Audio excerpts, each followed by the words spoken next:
Hi ಎಲ್ರಿಗೂ welcome to my mini vlog. So ಇವತ್ತು ಬೆಳಗ್ಗೆನೇ ಬೇಗ ಎದ್ದು ಯುಗಾದಿ ಹಬ್ಬ ಆಗಿರೋದ್ರಿಂದ ಎಲ್ಲರಿಗೂ ಹ್ಯಾಪಿ ಯುಗಾದಿ. ಸೊ ಮನೇಲಿ ಎಲ್ಲರಿಗೂ ರಜೆ ಇತ್ತು, ಹಾಗಾಗಿ ಸಡನ್ನಾಗಿ ಪ್ಲ್ಯಾನ್ ಮಾಡಿದ್ವಿ ವಾಟರ್ ಫಾಲ್ಸಿಗೆ ಹೋಗೋಣ ಅಂತ. ಪ್ಲ್ಯಾನ್ ಮಾಡ್ತಾ ಇದ್ದಾಗೆ ನಾನು ಇಂಟರ್ನೆಟಲ್ಲಿ ಸರ್ಚ್ ಮಾಡಿದಾಗ ನಮ್ಮ ಮನೆಯಿಂದ 20 ಕಿಲೋಮೀಟ್ರ್ ಒಳಗೇ ಒಂದು ಫಾಲ್ಸ್ ಇತ್ತು. ಸೊ ಓಕೆ ಅಲ್ಲಿ ಹೋಗೋಣ ಅಂತ ಹೇಳಿ ರೆಡಿಯಾಗಿ ಹೊರಟ್ವಿ.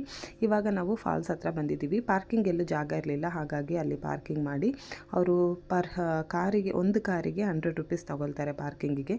ಸೊ ಆಯಿತು ಅಂತ ಹೇಳಿ ಇವಾಗ ನಾವು ಹೊರಟಿದ್ದೀವಿ ಫಾಲ್ಸ್ ಹತ್ರ. ಇದೊಂಥರ ಟ್ರಕ್ಕಿಂಗು ಆಗುತ್ತೆ, ಹಾಗೆಯೇ ಫಾಲ್ಸಲ್ಲಿ ಎಂಜಾಯ್ ಮಾಡ್ದಂಗೂ ಆಗುತ್ತೆ, ಆ ರೀತಿ ಇರುತ್ತೆ ದಾರಿ ಹೋಗಬೇಕಾದ್ರೆ.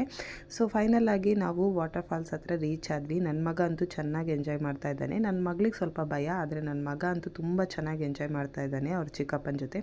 ಸೊ ಫಾಲ್ಸ್ ನೋಡಾಯಿತು, ನಮಗಂತೂ ಖುಷಿ ಆಗಲಿಲ್ಲ ಫಾಲ್ಸ್ನ ನೋಡಿ. ಆ್ಯಂಡ್ ತುಂಬ ಚೆನ್ನಾಗಿದೆ ಫಾಲ್ಸು. ಏನಂದರೆ ಟೂರಿಸ್ಟು ಅಥವಾ ಯಾರಂತ ಗೊತ್ತಿಲ್ಲ, ಅಲ್ಲಿ ಸ್ವಲ್ಪ ಕ್ಲೀನ್ ಇರಲಿಲ್ಲ, ಹಾಗೆಯೇ ನಮಗಷ್ಟು ಏನೂ ಖುಷಿ ಆಗಲಿಲ್ಲ ಫಾಲ್ಸ್ ಹತ್ರ ಹೋಗಿದ್ದು. ಹಾಗಾಗಿ ನಾವು ಇವಾಗ ಬೇರೆ ಕಡೆ ಫಾಲ್ಸಿಗೆ ಹೋಗೋಣ ಅಂತ ಪ್ಲ್ಯಾನ್ ಮಾಡ್ತಾಯಿದ್ದೀವಿ. ಪ್ಲ್ಯಾನಿಂಗ್ ಎಲ್ಲ ಮುಗಿದಿದೆ, ಇವಾಗ ನಾವು ಬೇರೆ ಫಾಲ್ಸ್ ಹತ್ರ ಹೊರಟಿದ್ದೀವಿ. So keep watching. ನಿಮಗೆ ನೆಕ್ಸ್ಟ್ ಹೋಗೋ ಫಾಲ್ಸ್ ಯಾವುದು ಅಂತ ನಾನು ನೆಕ್ಸ್ಟ್ ವೀಡಿಯೋದಲ್ಲಿ ಹೇಳ್ತೀನಿ. ಬಾಯ್.